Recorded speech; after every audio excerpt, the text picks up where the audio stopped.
ये class Sunday to Sunday है, लगातार है, बीच में कोई गैप नहीं है। यानी कल भी क्लास है और मैथ सस्पेंड है।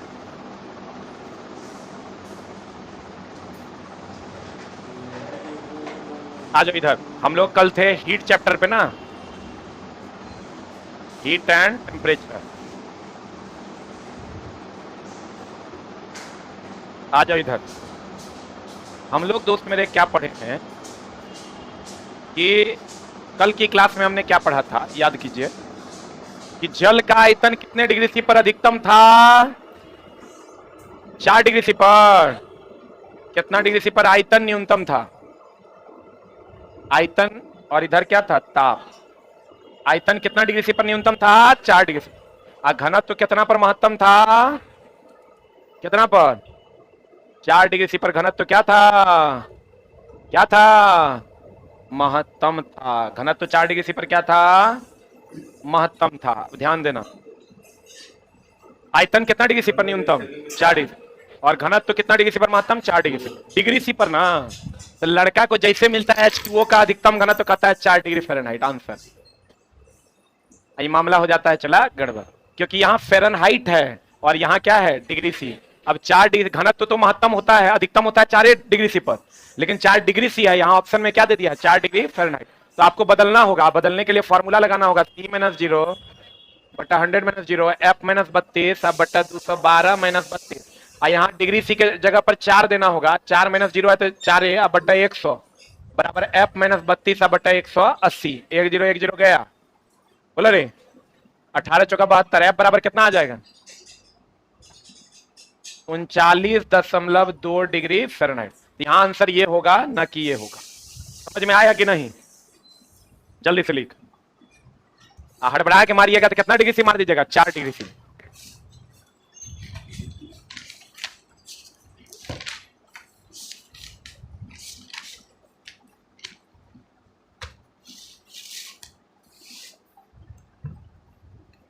हो गया एकदम आराम से। 99% बच्चे इसमें गलत करते हैं। वो 4 डिग्री सी देखते हैं, नहीं है डिग्री सी नहीं देखते हैं, हम मार देते हैं आंसर। बढ़े? अरे बढ़े, इसको सॉल्व कीजिएगा। आ रहा है ना इतना?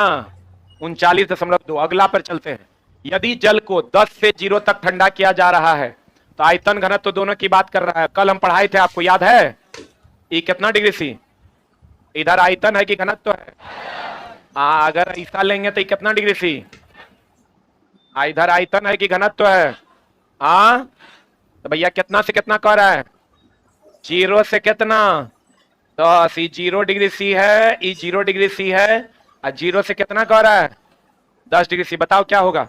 0 से 10 कह रहा है, 10 से 0 कह रहा है, तो पहले घटेगा फिर बढ़ेगा। आयतन, जल का आयतन 4 डिग्री सी तक कम होगा फिर बढ़ेगा। तो 10 से 0 कर रहा है, इधर से बढ़ना है, तो 4 तक पहले कम होगा और फिर बढ़ेगा। सही है कि गलत? यही मारना है। अगला देख लो। जल का घनत्व लगातार बढ़ेगा और 4 डिग्री सी पर अधिकतम हो जाएगा। 10 से जब करेंगे तो लगातार बढ़ेगा और 4 डिग्री सी पर अधिकतम हो जाएगा। आएगा दिया जल का घनत्व लगातार घटेगा। घनत्व घटेगा रे। 10 से 0 जा रहा है, 0 से 10 नहीं आ रहा है, 10 से 0। तो लगातार बढ़ेगा कि घटेगा? तो कह रहा है जल का घनत्व लगातार घटेगा। 10 से 0 की ओर जाएंगे तो बढ़ेगा ना। ये गलत है। और जल का घनत्व 4 डिग्री सी पर घटेगा फिर बढ़ेगा। 4 डिग्री सी पर घनत्व घट रहा है कि बढ़ रहा है? ये तो गलत ना है। अब कुछ लोगों को इस पे डाउट होगा कि जल का घनत्व लगातार 4 डिग्री सी पर लगातार बढ़ेगा और 4 डिग्री सी पर अधिकतम हो जाएगा। ये आधे है। ये कह रहा है 10 से 4 तक लगातार बढ़ेगा और 4 पर अधिकतम होगा। ये आधे आंसर है। हमको जाना 10 से कहां तक है? 0 तक। तो 10 से 0 तक देखो ये जाएगा। जल का आयतन 4 डिग्री सी तक, 10 से 0 आ रहे हैं, 4 डिग्री सी तक क्या होगा? कम, और फिर बढ़ेगा। नहीं समझ में आ रहा है? करे आश्चर्य भरी निगाहों से क्यों देख रहा है? हमको चला, हम थोड़ा हर जगह से बचाने के जुगाड़ में हैं कि जहां जहां अगर तुम नहीं फंसोगे तो बच जाओगे। तो नहीं फंसोगे कैसे? तो बहुत लोगों को ये स्टेटमेंट भी सही लगेगा, ये भी सही लगेगा। हमको क्वेश्चन कर रहा है 10 से कहां तक जाने के लिए? 0। तो हमको 10 से 0 आना पड़ेगा। जो आंसर 10 से 0 आएगा वही उत्तर हो जाएगा। आप देखिए, ये कह रहा है जल का घनत्व तो लगातार बढ़ेगा, बहुत बढ़िया बात है। 10 से 4 तक लगातार बढ़ेगा, 4 डिग्री सी पर अधिकतम हो जाएगा। लेकिन ये 0 तक गया कहां? क्वेश्चन तो 10 से 0 कह रहा है। बोलिए। आई कह रहा है जल का आयतन 4 डिग्री सी तक कम होगा, बहुत बढ़िया, कम होगा और फिर बढ़ेगा। सही है। तो वो जो आप घटेगा बढ़ेगा डायरेक्ट मार देते हैं उससे क्वेश्चन बनेगा नहीं, और जो डायरेक्ट आप 4 डिग्री सी मार देते हैं उससे भी क्वेश्चन आपका बनेगा नहीं, मामला हो जाएगा गड़बड़। अगला आप देखो क्वेश्चन, मजा आया समझ के? अगर आप कंटेंट लवर होंगे तो समझ में आया होगा। अब देखो दोस्त मेरे, ये आपका नया थ्योरी है, जो बच्चे जुड़े हैं यहां से कंटिन्यू कीजिए। ये आपका नीचे है दिल्ली, और अधिकतर हम क्वेश्चन बताते हैं, एक बार बढ़िया से देख लो। शिमला, यहां का तापमान मान लेते हैं T1 है, और यहां का तापमान क्वथनांक क्या है T2। आप एकदम क्लियर कॉन्सेप्ट रखिए कि नीचे से ऊपर जाने पर दाब का मान जो है घटता है, और दाब जब घटेगा ना तो क्वथनांक भी घटेगा, और क्वथनांक घटेगा मतलब जल्दी वाष्पीकृत होगा, अर्थात वाष्पन की दर कम बढ़ जाएगी कि घट जाएगी? वाष्पीकरण की दर क्या हो जाएगी? बढ़ जाएगी। रुक जा, हमने कहा नीचे से ऊपर जाने पर दाब घटता, दाब घटता तो क्वथनांक भी क्या होता है? घटता। क्वथनांक घटता मतलब ऊपर नीचे अगर 100 डिग्री सी पर पानी खोलेगा तो ऊपर 60 पर खोलेगा, तो 60 पर खोलेगा, जल्दी जल्दी ना वाष्पीकृत होगा, तो वाष्पीकरण की दर बढ़ जाती है। यानी यहां अगर 100 डिग्री सी पर खोलेगा तो यहां 100 डिग्री सी से कम पर खोलेगा। बोलो हाँ। एक मिनट, इसको अच्छे से समझ लो।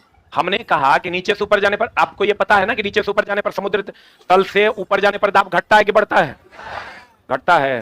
और जब दाब घटेगा तो क्वथनांक भी घटेगा। क्वथनांक घटेगा मतलब यहां अगर 100 डिग्री सी पर दिल्ली में पानी खोलेगा तो यहां कितना पर खोलेगा? 100 से कम पर खोलेगा।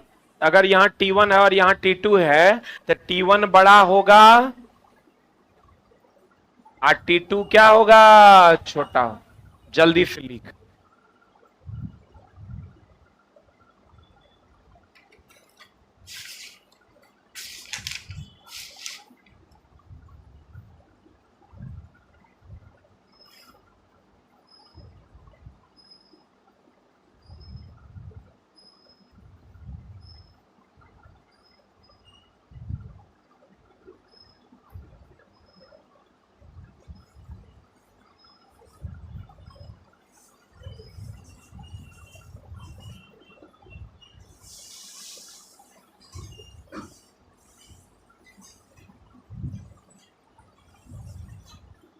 हो गया?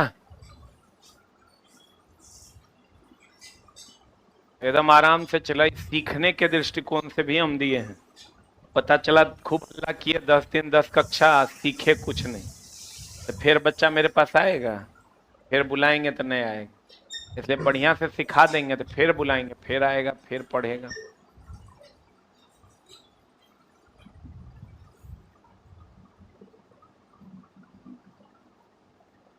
पढ़ें। आपके जीवन में चला कम से कम 100 फैक्ट्स हम डाल देंगे साइंस के, जो आपको बहुत मजबूत बनाएंगे। हो गया? अब बताओ, नीचे दिल्ली है कि नीचे शिमला है? हम लोग कहते हैं पहाड़ों पर चलो शिमला मनाली, कभी कहते हैं पहाड़ों पर चलो दिल्ली।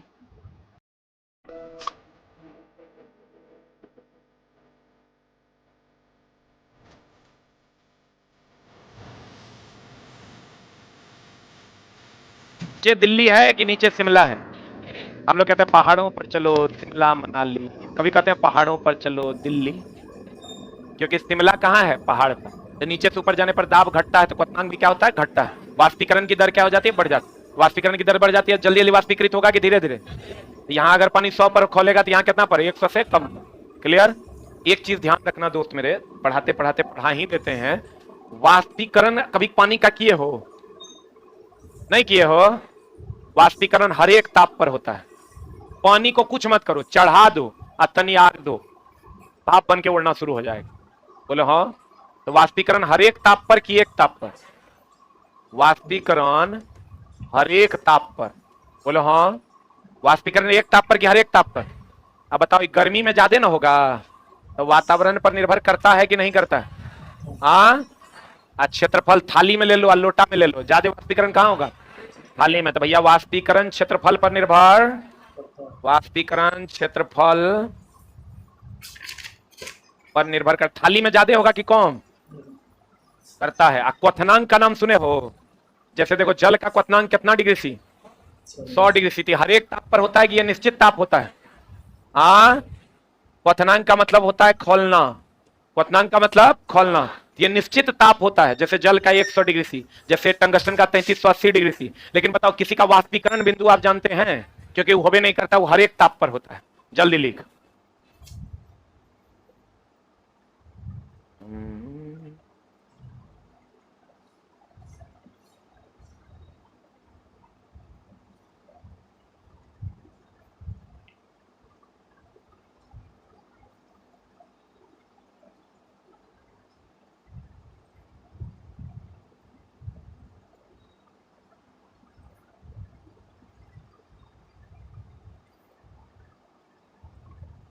हो गया?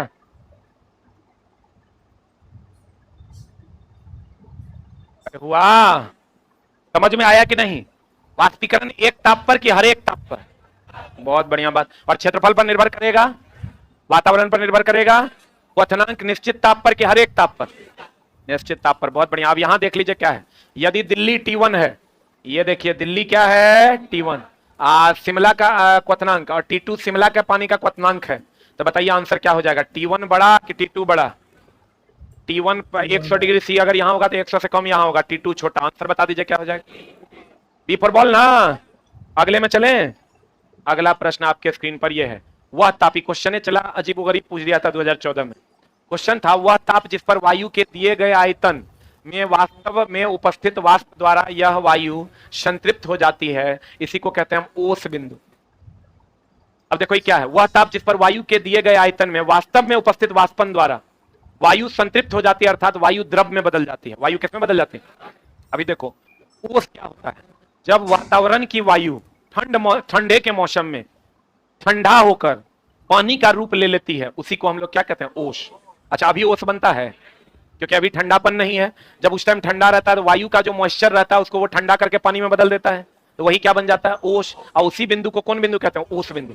कहता है वह ताप जिस पर वायु के दिए गए आयतन, मान लो वायु का इतना आयतन तुमको मिल गया, इतना, ठीक है, में वास्तव में उपस्थित वाष्प, एकरा में जो वाष्प है, वाष्प किसको कहते हैं? जब जल गैस अवस्था में होता है तो उसको क्या कहते हैं? वाष्प। एकरा में जो वाष्प द्वारा यह संतृप्त हो जाता है, संतृप्त होना मतलब स्थायी हो जाना। अब वाष्प स्थायी कब होगा? जब वो द्रव बनेगा।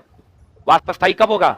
जब वो द्रव बनाएगा। तो यह बिंदु कौन बिंदु कहलाता है? तो देखो एकदम सिंपल है। ये जो वायु है, अब वायु में जो वाष्प और वायु में क्या अंतर है?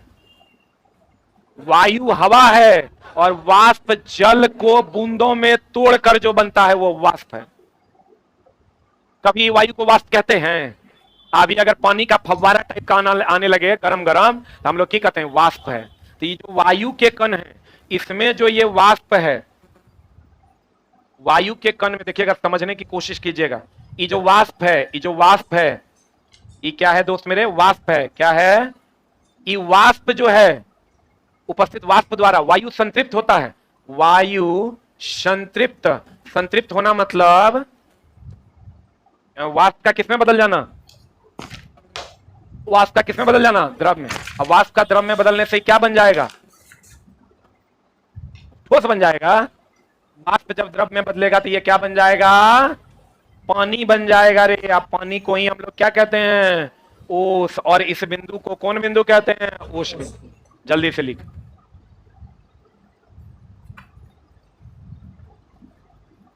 जब वायु, अब क्वेश्चन पूछेगा वायु संतृप्त हो जाएगा तो क्या होगा? तो कहेंगे वाष्प से किसमें बदल जाएगा? द्रव में।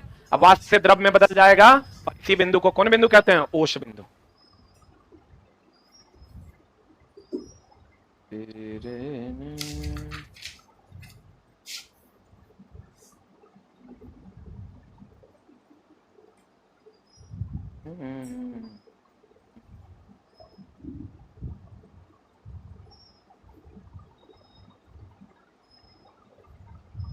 एक बार न्यूमेरिकल का सीरीज लाइए, आएगा आएगा दोस्त, वो भी आएगा। हो गया। हम एग्जाम से पहले हर वो चीज पढ़ा देंगे जिसके कारण मेरे ऊपर कोई इल्जाम न ले, न तो लड़का कहेगा रियल राजा बना है रे तू, क्वेश्चन बना ना हो तो हार। हो गया। लड़का चला 2 मिनट नहीं लगता उसको गरियाने में। अब बात भी उचित है, जब हम ओकरा कह रहे हैं कि हम रिस्क लिए हैं तो मेरा कर्तव्य है कि हम उसको पढ़ा दें, और नहीं पढ़ाएं तो पूरा कर्तव्य हमरा खाली देने। क्योंकि नहीं तो हम रिस्क न लें, हम ही कह दे कि भैया तुम जानो, थोड़ा जहाँ पढ़ना पढ़ो, हम ये पढ़ाएंगे, अगर पैसा लेंगे ये पढ़ाएंगे नहीं पढ़ाएंगे। हम तो बच्चा तोरा ये कह रहे हैं कि तुम्हारा सारा जिम्मेवारी साइंस के हमारे है, कैसे होगा जे जे तुम्हारे बच्चा है सब के आगे हमारा नाम लिख दो, झा सर परीक्षा से पहले ही पढ़ा देंगे, हमारा दोसर चीज पढ़ना है, तू नहीं पढ़ो। जे जे तोरा साइंस में लगता है ना कि है ही हमारे बचल है, ओकरा टॉपिक लिखवा, ओकर नाम हमारे आगे में हमारा नाम लिख देना। तोरा लगता है पीरियोडिक टेबल कैसे होगा तो हमारा नाम लिख देना, आगे आएगा, ठीक ना। बाकी दोसर सब्जेक्ट पढ़ो, बाकी की टेंशन बराबर है, छोड़ दो, तोरा जो बनता है उसको बनाओ, बाकी को छोड़ दो। अगला देखो, ये भी क्वेश्चन बड़ा सुंदर है, हमको लगता है रेलवे का पूछा गया अभी तक का सबसे बेहतरीन क्वेश्चन में से एक है। अभी क्या कहता है, ऊष्मागतिकी का शून्यवान नियम है, ऊष्मागतिकी का क्या है, शून्यवान नियम है। आप कहिएगा ऊष्मागतिकी का शून्यवान नियम क्या है। देख मेरे दोस्त, मेरे बार बार कहते हैं क्वेश्चन को बना लेना, क्वेश्चन को टाइम से सही बना लेना, दोनों में अंतर है। तुम क्वेश्चन को बना लोगे उससे नौकरी नहीं होना है, क्वेश्चन टाइम से सही बना लो नौकरी हो जाएगा। कहते हैं ऊष्मागतिकी का शून्यवान नियम तब जानता है कि अगर ए का ताप किसके बराबर हो, बी के ताप, और बी का ताप सी के ताप के बराबर, तो ए का ताप सी के ताप के बराबर है। इसमें कुछ एनालाइजेशन है जिसको समझिएगा। पहले तो ऊष्मागतिकी का शून्यवान नियम किसके बारे में बताता है, ताप के बारे में। इसमें कितने लोग, कितनी निकाय है, कितना सिस्टम है, ए बी सी नहीं है, ये एक सिस्टम है, ये ए बी सी नहीं है, ये क्या है, एक सिस्टम है, एक मशीन है कि अगर ए मशीन का ताप बी मशीन के बराबर, बी मशीन का ताप सी मशीन के बराबर, तो ए और सी का ताप बराबर। जैसे मेरे पास 5%, इसके पास भी 5%, मेरा पैसा इसका पैसा बराबर, इसके पास भी 5%, इसका पैसा इसके पैसा के बराबर, इसका पैसा इसके पैसा के बराबर, इसके पैसा के बराबर, ये दोनों का पैसा बराबर होगा कि नहीं होगा, नहीं होगा। इसका पैसा 5%, इसका 5%, इसका पैसा इसके पैसा के बराबर, इसका पैसा इसके पैसा के बराबर, तो इसका पैसा इसके पैसा के बराबर होगा। वही तो कह रहे हैं, ए का ताप बी के ताप के बराबर, बी का ताप सी के ताप के बराबर, तो ए का ताप सी के ताप के बराबर। लेकिन मामला ये फंसता क्या है, क्योंकि ये एग्जाम चला सिलेक्शन का नहीं, रिजेक्शन के लिए होता है, आपको छांटने का 100 बुद्धि लगाएगा। इसमें कितने सिस्टम है, 1 कि 2 कि 3, कितने सिस्टम, 3 सिस्टम है। सिस्टम को ही हम लोग निकाय कहते हैं, इंग्लिश मीडियम वाले। इसमें कितने सिस्टम है, अरे कितने सिस्टम है। और हम ये कह सकते हैं, देखो ऊष्मागतिकी के शून्यवान नियम को पढ़ना और क्वेश्चन के लिए पढ़ना दोनों अलग अलग बात है। कितने सिस्टम है इसमें, 3। और हम ये कह सकते हैं, एक होता है इक्विलिब्रियम, इक्विलिब्रियम का नाम सुने हो, नहीं, इक्विलिब्रियम का मतलब होता है समतुल्य, बोलो रे, समतुल्य कही है। इक्विलिब्रियम का मतलब होता है दोनों तरफ बराबर, दोनों तरफ बराबर। तो हम इसको कह सकते हैं ये तापीय साम्य। इक्विलिब्रियम का मतलब होता है साम्य, इक्विवेलेंट का मतलब होता है समतुल्य, इक्विवेलेंट का मतलब समतुल्य, इक्विलिब्रियम का मतलब साम्य। तो हम ये कह सकते हैं यह ताप के साम्यावस्था को दर्शाता है। साम्यावस्था मतलब इक्विलिब्रियम को दर्शाता है। आप कहिएगा समझे नहीं, इक्विलिब्रियम का मतलब होता है समान, इक्विलिब्रियम का मतलब समान, साम्यावस्था का मतलब होता है समान। तो बताओ तो ये साम्यावस्था को दर्शा रहा है कि नहीं दर्शा रहा है। मेरा पैसा उसके पैसा के बराबर, उसका पैसा उसके पैसा के बराबर, तो हम लोग आपस में साम्यावस्था में हुए कि नहीं हुए। आपको कहेगा ऊष्मागतिकी का शून्यवान नियम किस अवस्था को बताता है, साम्यावस्था को। किसके बारे में बताता है, ताप के साम्यावस्था। कितने निकाय है, 3। क्लियर है, इसको लिख लो।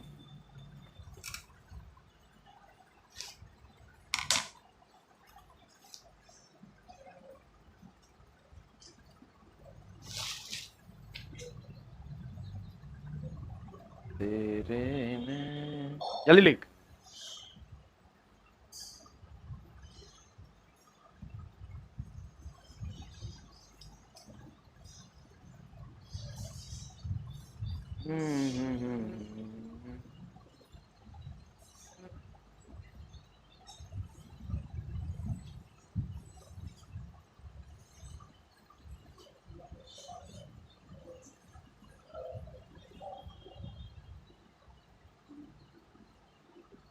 जहां गैप दिए हैं उसका भी उपयोग कीजिए।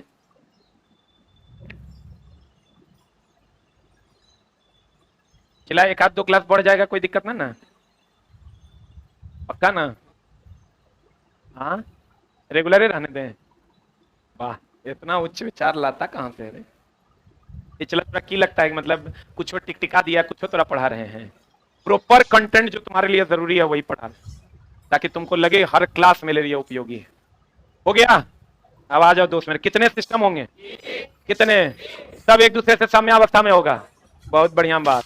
अब पढ़ो, ऊष्मा गतिकी का शून्यमान नियम यह बताता है दो प्रणालियां, अब देखो इसमें भी झोल है, दो प्रणाली तीसरे के साथ इक्विलिब्रियम में, जैसे मैं और ये तब तुम, अगर कहें तो हम दोनों तुम्हारे लिए हैं। जैसे आपको हमको कह दे मेरे मम्मी पापा कि माँ और पिता तो बेटा, मेरे लिए वो दोनों हुआ कि नहीं हुआ? अगर वो दोनों है तो हम हैं, अगर ये ए बी के बराबर बी सी के बराबर है तो, अर्थात अगर ये दोनों है, ये दो है, तब तीसरा है। हाँ कि ना? मम्मी पापा हैं तो हम हैं, हाँ कि ना? वो दोनों हैं तब तीसरा है। कहते हैं, आप पढ़िएगा, तो उष्मा गतिकी प्रणालियां सदैव एक दूसरे के साथ ऊष्मीय संतुलन में है। ये तो गड़बड़ कर दिया, तो एक दूसरे के साथ ऊष्मीय संतुलन में है, इसी कारण तीसरा भी है। ये तो गड़बड़ हुआ कि सही हुआ? यदि दो प्रणालियां उष्मा संतुलन में हो तो तीसरी प्रणाली भी उष्मा संतुलन में रहेगी। अगला भी पढ़ते हैं, इसे नहीं करो। फिर कहता है यदि दो प्रणालियां तीसरी प्रणाली के साथ ऊष्मीय संतुलन में नहीं है, इधर गया बोरा में, यदि दो प्रणालियां तीसरी प्रणाली के साथ ऊष्मीय संतुलन में हो तो वो एक दूसरे के साथ ऊष्मा संतुलन में होगी। सही। हा।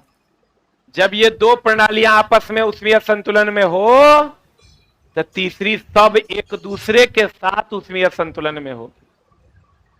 कौन होगा? आप ज्यादा अप्रोप्रिएट कौन लग रहा है आपको, बी कि डी? डी। जब दो प्रणालियां, यहां तीसरी प्रणाली का जिक्र किया है, यहां तीसरी प्रणाली का जिक्र किया है। जब दो प्रणालियां उष्मा संतुलन में, तीसरी प्रणाली भी उष्मीय संतुलन में रहेगी? नहीं, जब दो प्रणालियां तीसरी प्रणाली के साथ उष्मीय संतुलन में हो तो वे एक दूसरे के साथ उष्मीय संतुलन में होगा। आंसर बताए, ए की बी की सी की डी? एक दूसरे के साथ न है हो।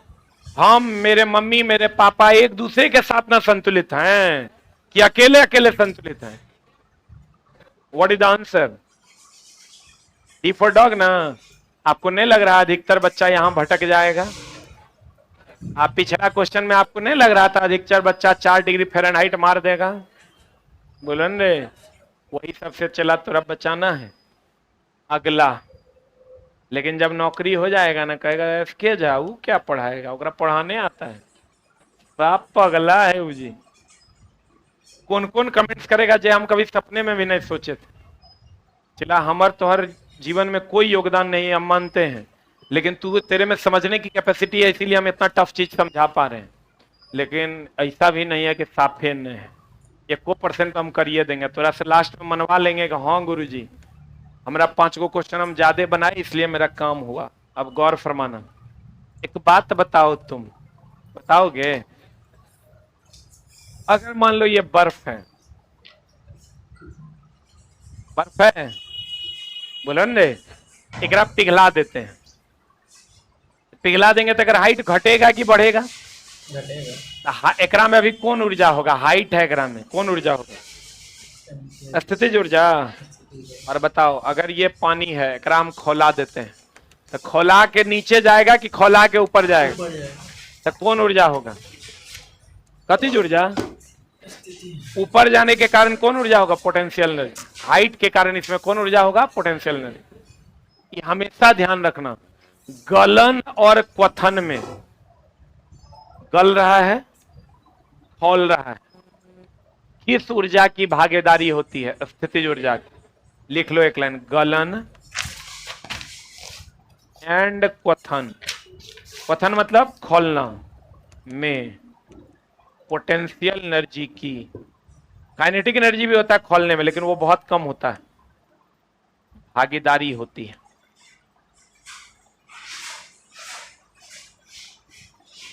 गलन और क्वथन में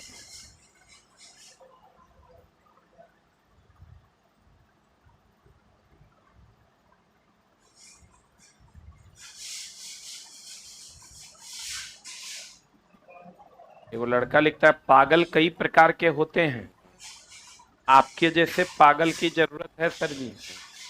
आई also want to be a पागल लाइक यू। वाह क्या बात। लेकिन ये पागल बनने के लिए मेहनत करना होगा। थोड़ा अगर मेहनत करना है, चला सब करी पगला है, समझ लो तू अपने जीवन में आगे बढ़ रहा है। पगला है करी मतलब नहीं एक नंगटे घूमने लगना। अब देखो, गलन एवं क्वथन में पदार्थ के अणुओं की कौन सी ऊर्जा होती है? कौन ऊर्जा? सही है। गलन एवं क्वथन में कौन सी ऊर्जा होती है? कौन ऊर्जा होती है? स्थितिज ऊर्जा। एक बात बताओ चला, हमने क्या सीखा है कि पोटेंशियल एनर्जी बराबर mgh काइनेटिक एनर्जी बराबर। mv²। हम लोग सीखे हैं ना, क्या सीखे हैं कि अगर हाइट रहेगा तो पोटेंशियल एनर्जी, वेग रहेगा तो काइनेटिक एनर्जी। हाइट रहेगा तो क्या? Potential energy. अब वेग रहेगा तो क्या? Kinetic energy. ये तो हम लोग सीखे हैं कि नहीं? अरे हाइट रहेगा तो कौन ऊर्जा? Potential energy. अब वेग रहेगा तो कौन ऊर्जा? Kinetic energy. बोलो हाँ। एक बात बताइए चला जी, कि अगर क्वेश्चन पूछता है, ध्यान से समझना, कि हाइट रहेगा तो पोटेंशियल एनर्जी, वेग रहेगा तो काइनेटिक एनर्जी। अरे बोल, एक बात बताइए, आपके घर में ध्यान दीजिएगा, नमक है 100 बोरा। कितना बोरा? और चीनी है 5 दाना, 5 को दाना। तो आपको कहेगा आपके घर में क्या है? एक ऑप्शन नमक, एक ऑप्शन नमक, दूसरा ऑप्शन चीनी। क्या मारिएगा? कोई एगो चुनना है। और नमक और चीनी दोनों भी ऑप्शन में रहेगा, तैयो चूंकि 500 बोरा अब 5 दाना है, तो नमक मारिएगा कि चीनी मारिए? क्योंकि चीनी निग्लिजिबल राशि, निग्लिजिबल परिमाण में। पता नहीं बुझा रहा है कि नहीं? नहीं बुझा रहा है। देखो बढ़िया समझना, अगर हम हेलीकॉप्टर की बात करें, एक चलते हेलीकॉप्टर की हाइट है कि नहीं है? तो पोटेंशियल एनर्जी है, और गति भी है ना, तो काइनेटिक एनर्जी भी है। बोले हाँ। लेकिन दोस्त मेरे, अगर चलते हेलीकॉप्टर में पोटेंशियल एनर्जी काइनेटिक एनर्जी दोनों ना, अगर मैं कहूं चलती गोली, हम यहां से गोली चला रहे हैं, ढिचकाएं, अब बताओ हमारा की होगा? तुम कहोगे हाइट भी है और गति भी है। हम कहेंगे नहीं बाबू, ओकर गति की तुलना में हाइट साफे निग्लिजिबल है। बोलो दे, इसलिए इसमें केवल और केवल कौन एनर्जी है? अगर तुमको कहेगा भंडारित पानी, जैसे दोस्त होता क्या है ना, पते नहीं चलता है रिजल्ट मेरा क्यों नहीं हुआ, दूसरे का क्यों हो गया। उसका रीजन है, बच्चों को लगता है पढ़ने से रिजल्ट होता है। सच पूछिए तो पढ़ने से रिजल्ट होता है, लेकिन बहुत अच्छे तरीके से पढ़ने से रिजल्ट होता है। अपनी सारी कमियों को दूर करके रिजल्ट होता है, और तब जाके आपका काम होता है। अगर हम कहते हैं भंडारित पानी, एकरा में दोस्त मेरे पोटेंशियल एनर्जी है। लेकिन अगर हम कहते हैं बहता पानी, तो लड़का कहेगा ओकरा में तो हाइट भी है सर। आप कहिएगा सर ओकरा में हाइट भी तो है, पानी बह रहा तो हाइट तो है। तो वही वो बात हो गया, ये 5000 बोरा नमक है, अब 5 दाना चीनी है। बोलिए तो एक्चुअल आंसर इसका क्या होगा? काइनेटिक एनर्जी की पोटेंशियल एनर्जी? अब दोस्त मेरे, बच्चा क्या करता है, भंडारित पानी पूछे कि बहता पानी पूछे, ओकरा याद है पानी होगा ना, तो पोटेंशियल एनर्जी मार देना, और मार के क्या कर लेता है? गड़बड़ा देता है। तो दोस्त मेरे, इसका प्रॉपर वे में आप ध्यान रखिएगा कि अगर पोटेंशियल, यहां देखो पोटेंशियल एनर्जी दोनों जगह निग्लिजिबल है, इसलिए उसको जीरो मान लेते हैं। और अगर दोनों ऑप्शन रहेगा भी तब भी क्या मानेंगे, काइनेटिक एनर्जी। बांध में भंडारित पानी कौन ऊर्जा, पोटेंशियल एनर्जी। आप बहता पानी, काइनेटिक एनर्जी। जल्दी लिख।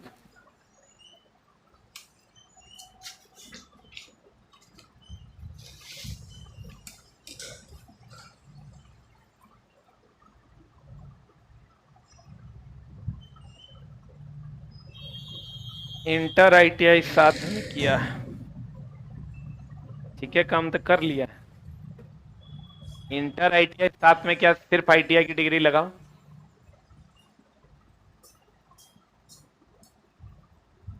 बोले तो पानी जब वाष्प बनेगा, आपको कहेगा क्वथन। क्वथन का मतलब वाष्पीकरण नहीं है, पीछे अभी जस्ट पढ़ाए हम आपको। क्वथन और वाष्पीकरण दोनों अलग अलग है।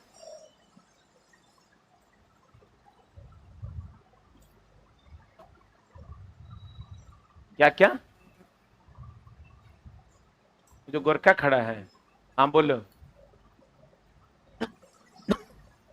देगा ही नहीं, कभी तोरा देगा? निम्न में से कौन दूध देता है? आम, कटहल, लीची, अमरूद। तुम कहोगे दे देगा तब?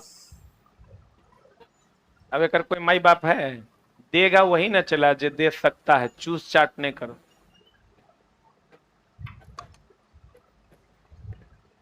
अरे चला, जो सवाल बनेगा वही ना देगा। जो सवाल बन नहीं सकता वो दे। नॉर्मल चीजें जो है उसको पढ़िए ना। हम अब तोरा पढ़ाएंगे, बताओ कि उड़ता हुआ हेलीकॉप्टर में दोनों उड़ जा। तुम कहोगे मान लीजिए तनी हेलीकॉप्टर चल दिया, तनी रुक गया, तनी चला, तनी रुका। अब बताइए कौन ऊर्जा होगा?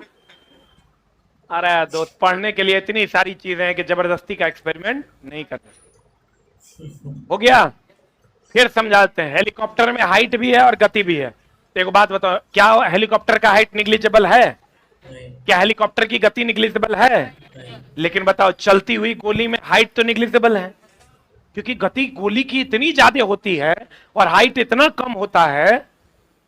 हाइट बहुत होगा तो एगो मनुष्य चलाएगा 5 फीट का आदमी तो 3 फीट पे गोली चलाएगा, 3.5 फीट पे गोली चलाएगा। ऐसे चलाएगा तब 5 फीट पे चलाएगा। ऐसे कौन चलाता है? पगले होगा, मारेगा, चल जाएगा मनुष्य बोरा में। इसलिए यहां चलती हुई गोली में पोटेंशियल एनर्जी को निग्लिजिबल मानेंगे और बहते हुए पानी में पोटेंशियल एनर्जी को क्या मानेंगे, निग्लिजिबल। लेकिन भंडारित पानी में क्या होगा, पोटेंशियल एनर्जी, उसमें कोई काइनेटिक एनर्जी नहीं होगा। लेकिन भंडारित पानी, क्वेश्चन पूछा है आपका, एनसीईआरटी का सवाल है, भंडारित पानी जब चल दिया तो उसका पोटेंशियल एनर्जी काइनेटिक एनर्जी में बदल जाता है। अगर ये बांध है और बांध में भंडारित पानी है तो लड़का कहता है मास्टर साहब बांध मतलब पोटेंशियल एनर्जी। वो बात ठीक है, लेकिन जब ये पानी पेनस्टॉक के माध्यम से जाता है तो यही पोटेंशियल एनर्जी किसमें बदल जाता है? लिख लो एक लाइन, एक लाइन लिख लो, लिखाएं। बांध में भंडारित पानी जब बाहर निकलता है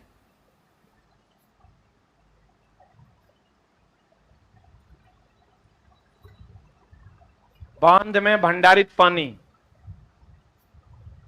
जब बाहर निकलता है तो स्थितिज ऊर्जा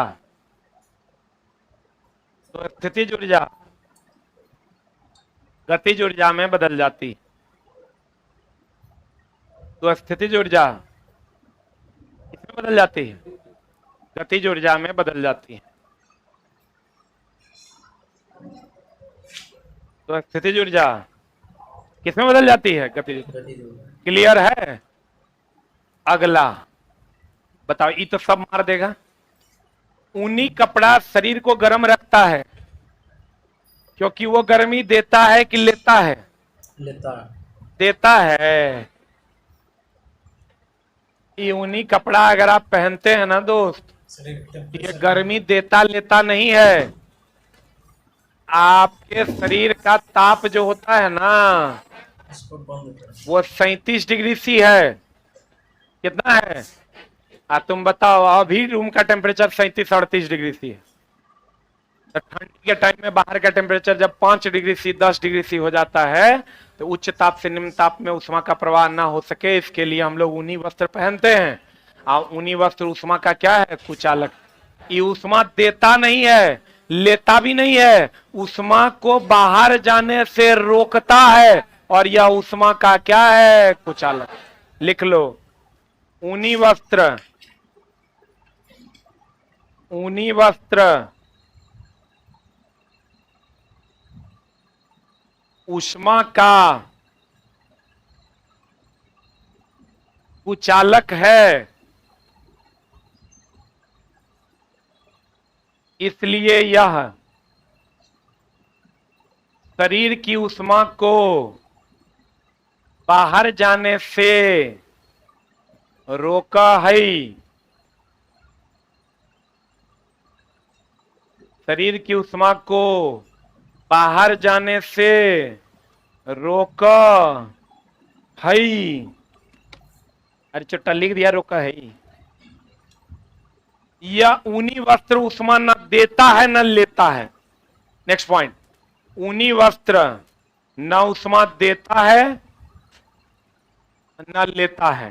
हड़बड़ा के नहीं मारना चला है, नॉर्मल क्वेश्चन भी गलती होता है। इसका आंसर बताओ। ऊनी कपड़े शरीर को जाड़े में गर्म रखते हैं, क्यों? क्यों रे? शरीर को गर्म क्यों रखते हैं? क्योंकि ऊन उष्मा का कुचालक है कि सुचालक है? कुचालक। ऊन शरीर के तापमान को बढ़ा देता है, घटा देता है। आंसर क्या होगा? ए।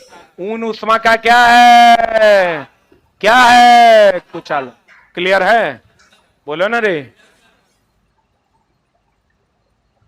हाँ, पर्वत से गिरते हुए पानी में दोनों ऊर्जा होगा, पोटेंशियल भी और काइनेटिक भी। हाँ, छत पर लड़का दौड़ेगा तो हाइट भी है, गति भी है, दोनों ऊर्जा होगा। इतना हम पढ़ाएं, काहे पूछ रहे हैं? जबरदस्ती प्रतिष्ठा बचाने के चक्कर में वो क्वेश्चन ने पूछ लो। छत पर लड़का दौड़ेगा तो हाइट भी है, गति भी है। चला, जो अपवादित था वो हम थोड़ा पढ़ा दिए। जेकरा में फंसेगा तू आ छोड़ो, उतना झोल झाल नहीं करना।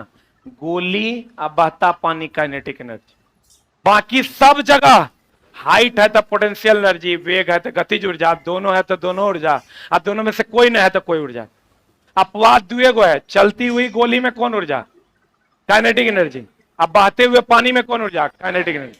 चलती हुई गोली काइनेटिक एनर्जी, बहते हुए पानी काइनेटिक एनर्जी, चलती हुई गोली काइनेटिक एनर्जी, बहता हुआ पानी काइनेटिक एनर्जी। बाकी सब जगह जहां हाइट है पोटेंशियल एनर्जी, जहां वेग है गतिज ऊर्जा, दोनों है दोनों ऊर्जा, दोनों में से कुछ नहीं है कोई ऊर्जा। मान लो जमीन पर रखा हुआ पत्थर, ना हाइट है ना गति है, कोई ऊर्जा होगा? Thank you very much. आ जाइए सर।